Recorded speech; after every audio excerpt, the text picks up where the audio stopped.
Welcome to Kings of Kimuras, your one-stop podcast for everything from mats to the stars. Join us as we dive into the heart of Brazilian Jiu-Jitsu, explore the thrills of MMA, and groove to the beats of music.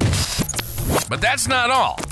We're also venturing into the unknown, discussing aliens and the mysteries of the cosmos. And of course, we'll be shooting the breeze, sharing stories, and laughs along the way. Get ready for a wild ride from a universe of topics. Strap in and prepare to explore the world of BJJ, MMA, music, aliens, and more. Let's roll.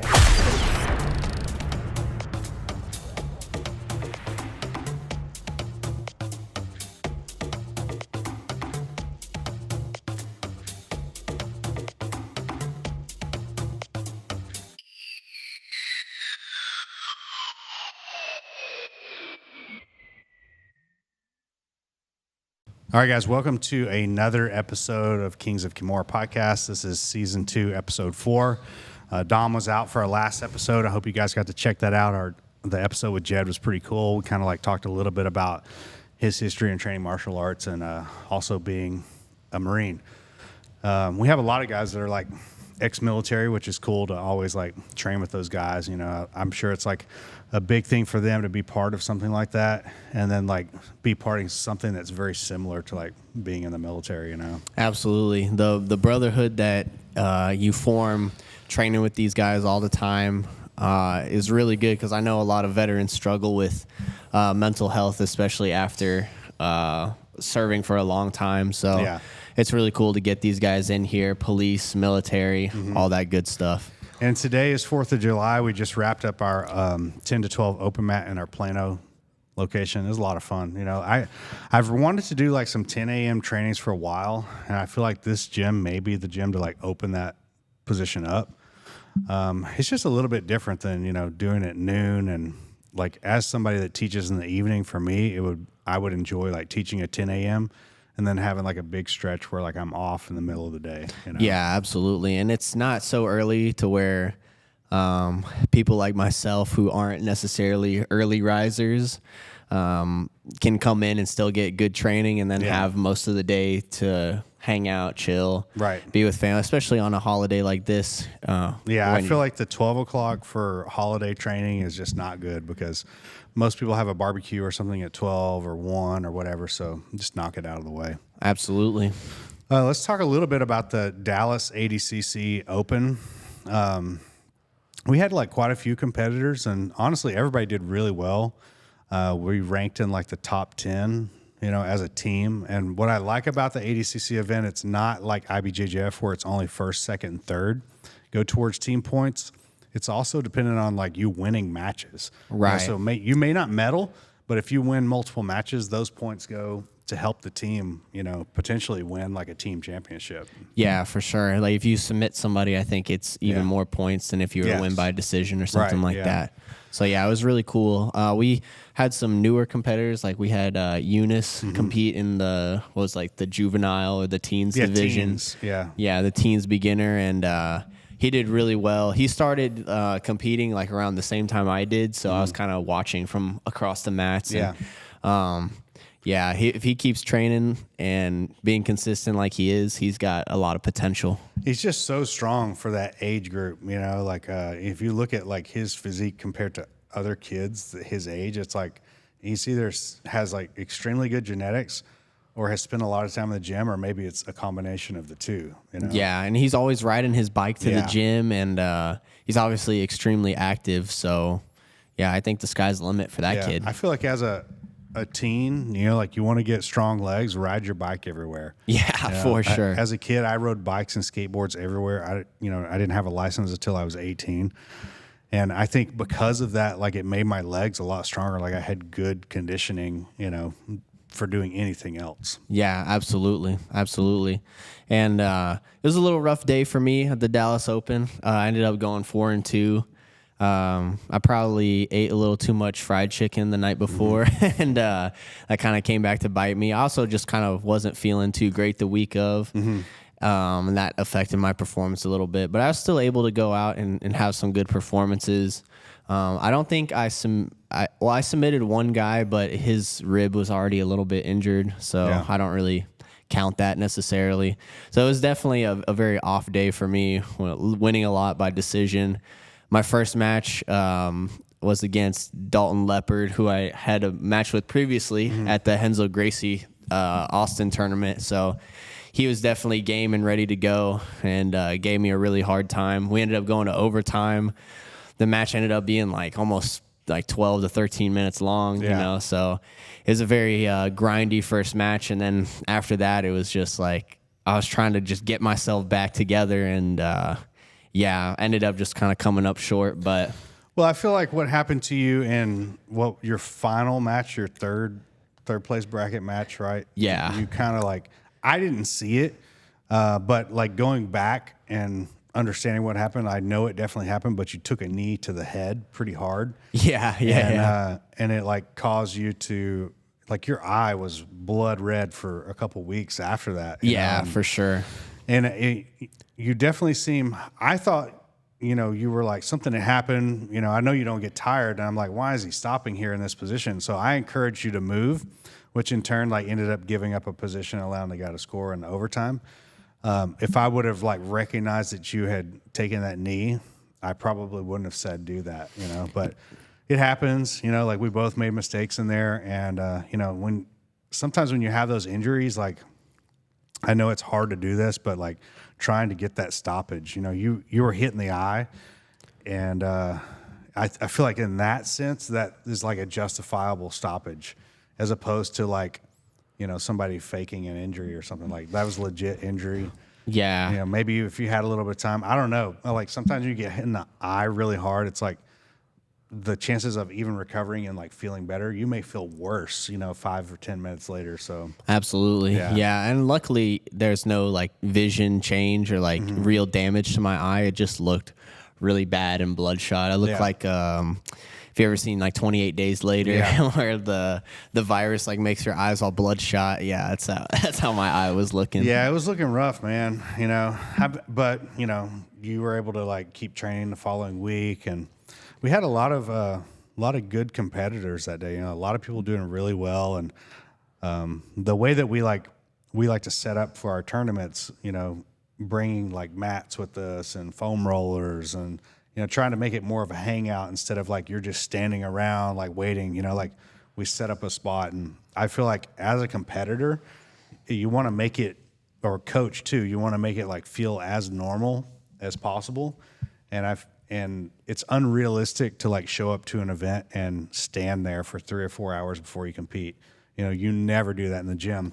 It's always you're hanging out on the mat, you get a roll in with somebody, and I think if you can replicate, close to what you're doing in the gym, then you're going to have better success. Yeah, absolutely. And that's one thing for West Coast trials that I feel really helped increase my performance, was just how casual and kind of laid back we came into it. It's obviously we trained really hard for it and we put together a good camp, but if you can kind of replicate, like you said, the conditions when you're training at the tournament, you're going to probably do a lot better. There's so many competitors, even high level people we saw warming up by themselves on the carpet, and I know that's not how they normally warm up or prepare in the gym. So the worst is I see guys sprinting. I know that guys in jiu-jitsu gyms don't sprint. Maybe wrestlers for sure, but jiu-jitsu guys, you're never going to see a jiu-jitsu guy run. No, absolutely not. I feel you should warm up with some kind of technique. You should have, even let's say don't have the ability to bring mats with you, you should figure out some kind of way to use bands, resistance bands, to kind of replicate something you do in the gym. And for me as a competitor, before I started bringing mats, I have my exercise ball, a lacrosse ball, a foam roller, and a band. And I would do whatever kind of warm-up I would do in the gym. I would do that in the bullpen, thinking about competing IBJJF. But it was always kind of hard to do that because of how small of an area that is, and that's what I like about ADCC more is they're not forcing you in that bullpen. It's just, like, okay, my match is this number on this mat, so I'm going to be within these times. And it kind of gives you a little bit better time to warm up off to the side as opposed to like waiting in an area with a bunch of other competitors, people you're about to compete with, Yeah, absolutely. I don't really like the bullpen. I know the reason for it is to try to keep all the competitors in one area so people aren't just like running off, but it happens anyway. I see plenty of people sneak out from the bullpen. Right. So I mean, I get what they're trying to do, but at the same time, it's just very difficult to get a good warm up at those IBJJF events sometimes. Yeah.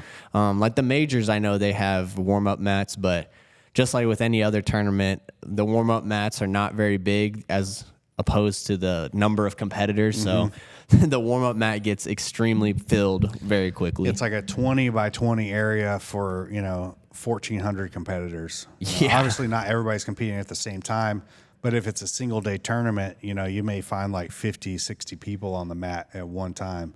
And then good luck like getting any type of like dynamic movement.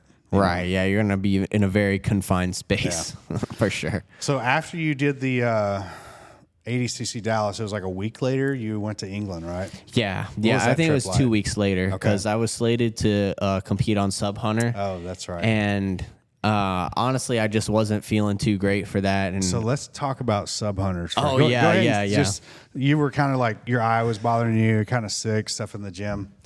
Yeah, so I encourage people to sign up for this Submission Hunter Pro. Notice the word pro is in the name of this event, okay?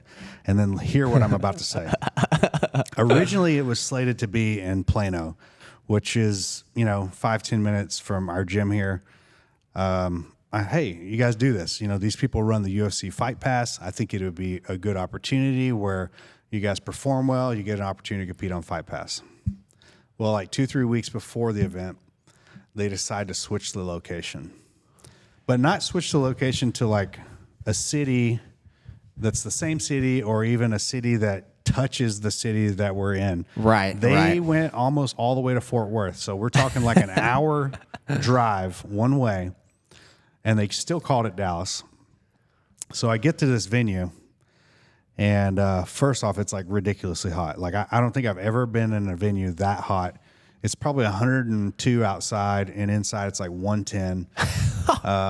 It's like I forget what they call it. It was like Arlington Live or something. I think it's like Knockout Live or something like that. I think it was Arlington Live is what it. Well, it might be the same name, but like on their Google, it was Arlington Live, and they do like lucha libre wrestling and stuff there. And it was the worst venue I've ever been to. So our student Roy was competing, and I find him there. I'm like, hey, man, where is the warm-up area? He's like, out back. And I'm like, oh, like they have a back room. And I was like, no, outside. No, like, out what? Back for real. So I go outside. There's mats, and they have like a tent over it. The mats are black, and they're so hot that as soon as I sit down in a pair of shorts, it's like burning my legs. So I get up. It's burning my feet. I'm bare feet on the mat. I go back inside. It's even hotter inside. I'm standing there doing nothing, and I'm sweating. And there's about an hour before Roy has to compete. So I go, you know what? I'm going to the truck. Like I went to the car, turned the air conditioner on, sit there and watch the matches. And I go, I'll be back 2 matches before yours. And I go back inside, and it's like even hotter because now more people have competed. There's more people there. My shirt is soaked. And so I get up there with him. And we're getting ready to like go walk out, and they're like, no, you don't walk out with the athlete. You got to go to the other side. And I go, well, how do I get there? Oh, you got to go out the back of the building.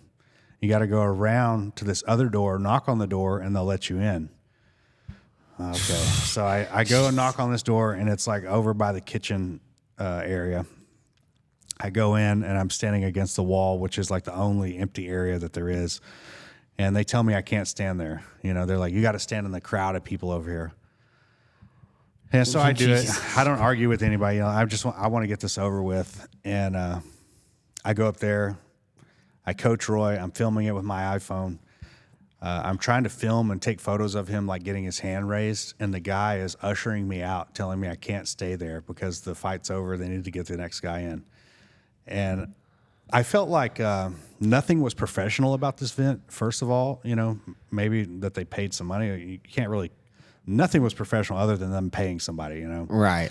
And secondly, it's like they don't give a shit about the instructors or the coaches or the students or the people competing or even the people watching. Like they don't realize that there would be no event if it weren't for the people showing up to compete and selling tickets, because nobody is coming to Submission Hunter Pro otherwise. Right. Absolutely. And I felt like anytime I asked any kind of question, it was like I was inconveniencing them. And this is, we've done multiple Submission Hunter Pros, and I feel like every time they have this same type of attitude where they could care less if you showed up or not. The same thing when guys are selling tickets, right? We've had guys like, they literally tell guys, if you're not going to sell this amount of tickets, don't even bother showing up to compete. Do you realize like jiu-jitsu people have broke friends? And as a business that your goal is to sell tickets and put on events, it's your job to sell those tickets, okay? Don't put that on the guys that are like coming and competing to also sell tickets. I think that's a stupid idea. It would be like ADCC. Hey guys, you got to sell a minimum of tickets. Like I know it's Worlds, but you're requiring athletes that are preparing for a match to sell tickets. That's your job, in my opinion. Yeah, I 100% agree. And that was definitely another reason why I pulled out, because I've done some Submission Hunter Pro events in the past, and like I would get close to my ticket quota. I go out there, have an awesome performance. Like I go out there and put it on the line just like I do every time. I put on an exciting match.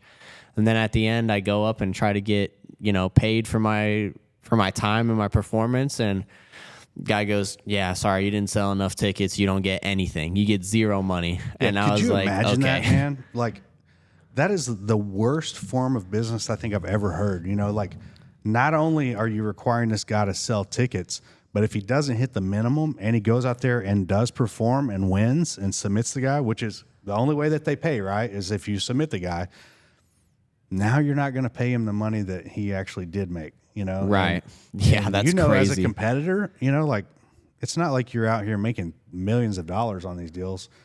I will never encourage another person to attend or even compete in a Submission Hunter Pro. Yeah, it seems like the quality of a show just keeps going down and down and down each time we go out there. Yeah, they need to switch the name to Submission Amateur Pro. Yeah. There's nothing. I hate the event, man, and I know the guys that run it, they run some other events, but geez, man, you guys got to get better at that, Yeah. It's like the UFC, I was watching Peyton Talbot was talking about how the dude goes out and knocks this dude out in 18 seconds. Yeah. Has an awesome performance. Like, people are watching him. Like, he's one of those up-and-comers in that bantamweight division who could be a title contender in the future. And they're treating him with they're kicking him out of the venue while he's still almost in his full gear. Like, he had just changed. And they're like, hey, sorry, dude, you got to get out of here. If you don't have a ticket, then you can't come and watch. Wow. And they do that with pretty much every fighter. Yeah. Like, even if you're on the main card, you finish, like Johnny Walker, there's a video of him getting escorted out while he's still in his fight gear. He's got his shorts on, bare feet, still got the gloves on, the wraps, everything. And they're like, sorry, you can't be back here. It's like, dude. This is a UFC event? Yeah, That's this is weird, UFC. Man. Yeah. And it used to not be like that.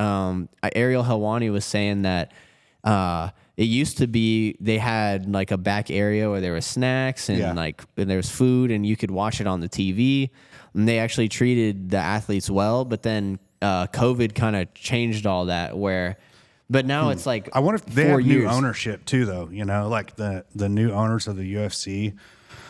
Maybe like cutting out all that fat, right? Where, like before guys kind of like got taken care of and now it's like we can cut that. They don't understand like the aspects of it of like, these guys are the reason that you have an organization. Yeah, it's zero perspective from the people running it because they've never been a fighter. They've never been like before, at least with Dana, he understands like, you got to take care of your fighters, right? Like these guys are going out there and putting it on the line for you, and you're gonna treat them like this. Like, it just seems very unprofessional, and that's crazy for a multi-billion-dollar company to tell the fighters, the people that are selling the tickets. Everybody's coming to watch the fighters. Nobody's coming to watch the backstage guys escort these people out. Nobody's watching you. I have to think like whoever's running the company now would probably run like a McDonald's or a Starbucks or, XYZ store the exact same way, right? They're going to look to cut as much as they can and don't really care like what it affects. They're just looking at like, oh, but we can save X amount of dollars if we are not doing these things anymore, and because the bottom line for corporations is to increase profits. And the only way you increase profits is you increase the amount of money people are paying, or you cut stuff inside the business. Yeah. And even like a jiu-jitsu world league, like for the competitors, they organize it really well for the competitors. They give you an exact time. They get you out to the mat. For the coaches, they have a little coaches area where there's water bottles, there's some snacks. Like, how is a jiu-jitsu world league treating coaches and athletes better than a quote unquote pro event? That's just insane to me. World League has something that I've never seen before. They have these Brazilian hot dogs. Yeah. Brazilian hot dog is not what you think. It's a hot dog bun with peanut butter and a banana inside of it. It's like a dessert hot dog. Yeah, like I've never seen anything like it, but man, they put those out there and those guys like destroy those things, Yeah, absolutely. And it's like, dude, how are you going to have a local event come in and outdo these like pro events? Yeah. It's absolutely crazy to me. So let's talk a little bit about your time over there in England. How was that? That was awesome, man. So it was definitely not as much of a culture shock as I thought it would be. There's obviously a lot of walking around, a lot of public transportation used. I think probably the thing that was most surprising was a lot of the residential buildings have no AC. It's all fans. So we got to our Airbnb where we were staying, and I was like, dude, it is so hot in here. And it's only maybe 70 degrees outside, And now I understand when people from England complain about the heat. I'm like, dude, it's like 70 degrees out here. What are you talking about? Yeah. Then you go inside and it's like almost 80. Yeah. Oh, okay. So they I just see. like leave their windows cracked with fans going all the time? Yeah, absolutely. There's like, all the windows have this little top slit that you can open up, and every room's got fans in it. But that's just the residential buildings. Like obviously the businesses. And stuff, like touristy spots. Like we went and saw Parliament and Big Ben, and like all those buildings obviously have AC in them. Yeah. But a residential building, nope, no AC, only fans. The event itself was in like a elementary school, like an auditorium at the elementary school, which I kind of liked. It felt more like underground-ish. You had to kind of like go out of your way. When we got there, Google Maps, it takes you to the front of the building, and you have to loop all the way around and like follow these very like vague signs. And you go in there, and it's like it feels very like underground, backstage-y, But I had a lot of fun competing on it. All that being said, obviously being there with JB and Corbin was a good time. Those guys are really cool. I've obviously known JB since I was a little kid. Yeah. So it was good to go out there and compete with them, and get to rep the Apollo Creed set. Yeah. I know a lot of people were messaging me about that after the event. I guess they had kind of like missed the pre-sale or whatnot, but they're like, dude, after seeing you guys go out there with those sets on, like they were sold. They wanted to get. Yeah, it was pair. cool to see you guys because you made it to the final, and then like when you guys walk out, everybody's covering it up, and then when you get on the mat, you pull it out, and it's like it was cool to see, and we like had a lot of intention with that of like we really wanted to like show out with the gear, and I feel like it really did that. It stood out. You did phenomenal, man. You like didn't lose a match, and sometimes that's the way it goes in those team events. Like you're the you can be the best one, but if your team loses a couple, then you guys lose as a whole. Right. But like, you have nothing to be ashamed of there. You did great, man. Yeah, I had a lot of fun competing out there. Like the first match, I went against a really tough Brazilian guy who had a really hard guard to pass. I ended up winning pretty much just on advantages, which I didn't even know till the day of the tournament that there was even advantages being awarded. And then in my second match, I ended up finishing with a Darce. And actually, if you look on my arm, I got a little bite mark for there because I went for a rear naked and kind of went over the face as I usually do. But credit to those guys, man. Those guys in Europe and in the UK are really tough. You know, they don't want to tap. Even the first guy that I fought, I had him in a pretty deep Aoki, had some good leg lock attacks, and he just stone face, poker face, and just ate it. My third match, I ended up winning on points. I kind of wasn't really hunting for the submission too hard in that match. I wanted to definitely get my guard passing and get my heart rate up a little bit to prepare myself for the final, because I knew that then the team was called Betos, which was, was kind of funny. Let's take a break right there, and then when we come back, we'll talk about that final performance. Okay, guys, we're back. So we were just finishing up Dom's story here where he's talking about the Alpha Grappling Championship and his final match. So let's go ahead and go back into that. Yeah, so the team we ended up facing in the final, we kind of knew that we would ended up facing them. They're easily the pound-for-pound biggest team in that tournament. Like pretty much every guy on that team was over 100 kilos. The best dude on that team was Frederick Vosgroen, who I think in this last 80cc cycle got third and second at the European trials. So dude was really high level. I ended up going against this really good Austrian competitor, again, over 100 kilos. I was down in the match, like 5-0. The dude was passing my guard, sweeping me. He was pretty much dominating the whole match. And I just kept it in my mind, like, man, I'm not going to give up in these positions. Like, I'm going to fight tooth and nail. I'm going to go out there and try to at least get a win for our team. Because at that point, we had already lost 2 matches. So I was like, man, we're not going 3-0 on this. Like, I'm not going to let that happen. So I just kept fighting tooth and nail. And then in the last minute, I ended up finishing with a high-risk guillotine. And, like, the people there weren't, like, exactly going crazy, because I feel like the cards were kind of stacked against us in terms of the spectators, but I know everybody back home, when I got back, they were like, man, we were going absolutely crazy. My mom was jumping out of her seat. Everybody who is watching and supporting us back home were like just going crazy. So that was really cool to hear. And we ended up that duel kind of ended up 3-1. So they won 3 matches and we had only won 1. So they ended up winning the whole thing. But I don't think any of us on the team had anything to hold our head down about. We went out there and competed well, especially Corbin. Corbin had to go against that guy Frederick twice. And, Frederick kind of in the post-fight interview was saying, since there wasn't any real penalties for stalling, his strategy was to just go out there past Corbin's guard and kind of hold him down. Yeah. And that's exactly what he did. But, I mean, Corbin finished really strong. He ended up escaping side control and then kind of like wrestling Frederick off the mat, into one of the lights.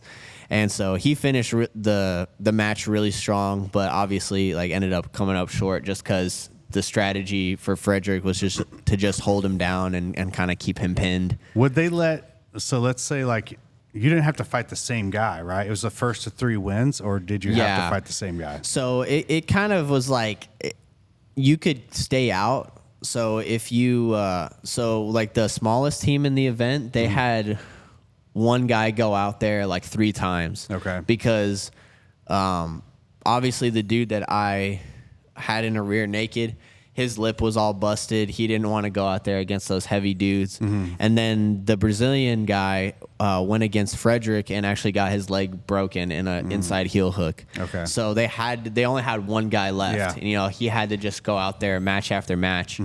And, that's obviously really rough on that guy. But, the rules were a little strange in that regard.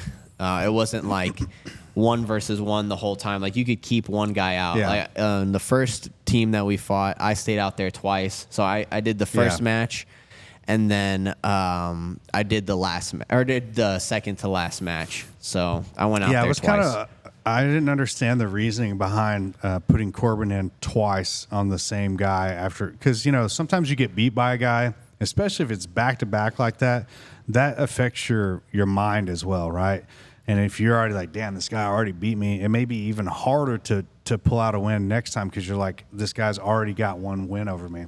Yeah. I was like hoping that, you know, either you or JB would have like taken on that match to, you know, maybe make something different happen. I know you just had a match, but like, you know, sometimes that's the way it is, right? There's no break and you go into the next one. Yeah, I think you got like a minute break in between, which obviously after, you know, having to pull out a gritty win is not really ideal. But I know JB was a little reluctant just because he saw that Brazilian guy's leg get broken, and you know, JB's got other stuff going on. He's trying to be a firefighter. He coaches at B team, so if he went out there and got an injury in that match, that would definitely affect things outside of the event, you know. But the guy had time to tap. It's not like the guy grabbed his leg and like broke it immediately, right? I didn't see the match, but I'm just assuming, like, and knowing like the type of competitor that he is, he didn't seem like a guy that was like a Paul Harris that's gonna grip and rip. You know, like maybe there was some of that, but what was the I felt of, like he definitely had some time to tap. Probably caught him in like a submission prior to that, and the guy slipped or something, right? Yeah, they were battling in 50-50 for a while, which like against a big guy like that, that is not the strategy that I would have tried to employ. I would have tried to stay away as much as possible and like avoid entanglements at all costs. And if you do get your heel exposed, it's tap right away. You know, even if he gets a grip with one hand, I feel like against a guy like that who's a lot bigger and stronger, he gets one grip, tap. Yeah, like it's not going to damage my ego if a guy who's bigger and stronger and is an experienced black belt gets a hold of my leg, it's tap right away. I don't think care. It's worse on a guy that like you just eat it, you know, and then you're like, oh, I should have tapped, you know. Yeah. Just like I'll hold the hands, I'll tap, and you know, I try to defend and tap at the same time. Yeah, absolutely, and like that's how you avoid getting broken, right? Especially in a situation like a 50-50 where as soon as you get your heel exposed, it's going to get extremely tight very quick. You know, even against the guy who's not going to just grip it and rip it. Yeah, the risk for injury is going to be there. So you got to just preemptively tap to save your own leg. Yeah, it was definitely a cool event, man. I would love to like have the opportunity to go over there with some of our guys next time. You know. Yeah, absolutely, and like obviously the promoter. He loves me now. You know, he knew the kind of competitor that I was going in, and thankfully I was able to go out there and put on a good performance and really showcase my skills. I felt obviously a lot better for this one than I did for the Dallas Open going into it. So I knew that I was going to automatically just do better than I did then. Well, I feel like you always perform better when like there's a lot of pressure, you know, like I don't know why that is, but when I think of like you competing in trials, you know, you always compete better in the trials than you do in the opens. And it could be because the open is more of a relaxed environment. You know, you're not like, I don't want to say you're not as focused, but like there's a lot more on the line to win a trials than there is an open. Yeah, you know? For sure. It's like if you lose one, you're done. Right. Kind of deal. And I definitely feel that as well with the opens, especially if I end up losing a match. It's a little harder to come out and perform at that same kind of intensity, just because, you know, even if you win all of your next matches, you only get a bronze out of it. I say only, right? Like that's not a good achievement to go out there and medal at an open, but still, it's like.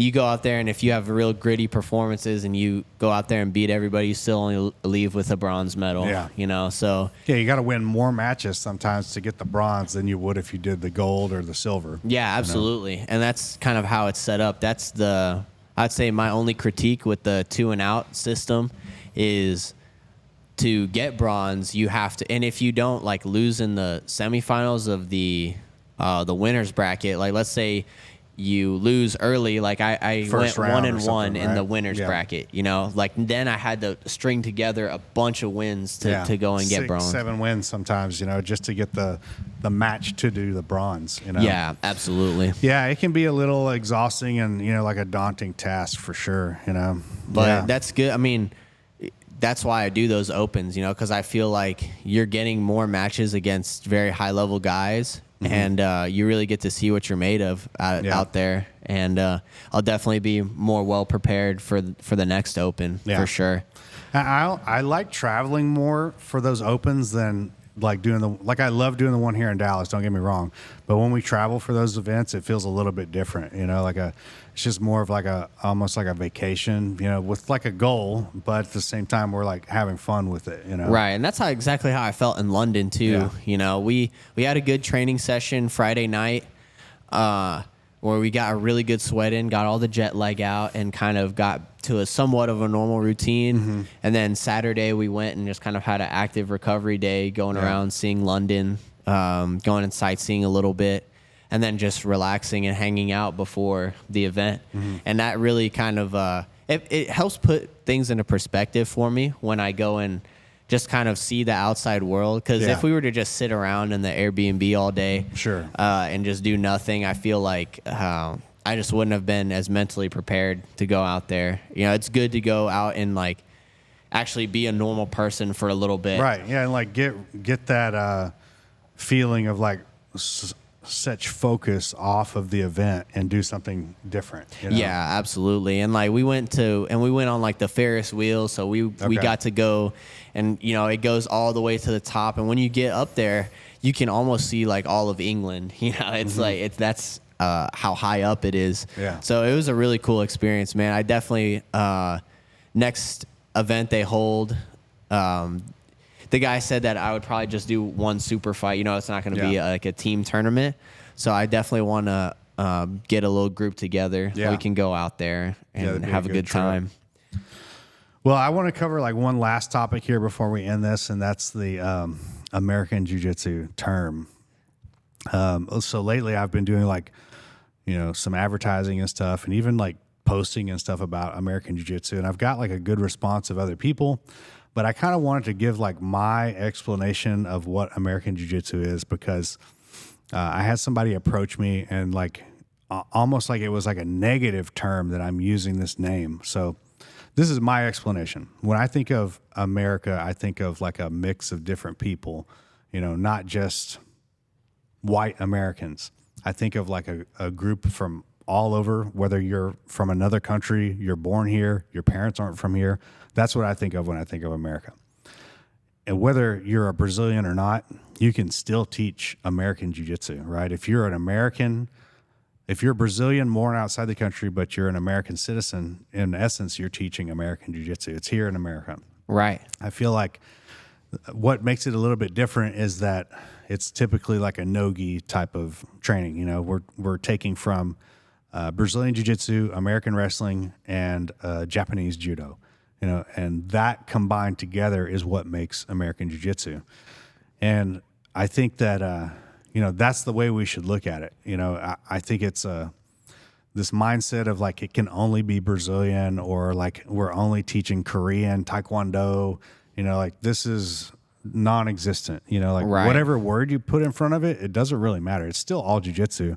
But the American aspect of it, I think also is that it's a little bit less informal in the sense of like, you know, there is no one person with like a massive ego that's running everything, that requires you to bow on and off the mat, requires you to check with them before you to sign up for a tournament, or to check with you before you go train at another gym, or, you know, it's getting rid of that leadership of what is the word, like an egocentric, you know? Yeah, absolutely. And maybe even like a what is the term of like describing someone that is like I can't even think of it, but it's a leader that is like more bent on controlling you than like actually teaching you, you know? Yeah, absolutely. And we focus a lot more on skill building here, you know, with that.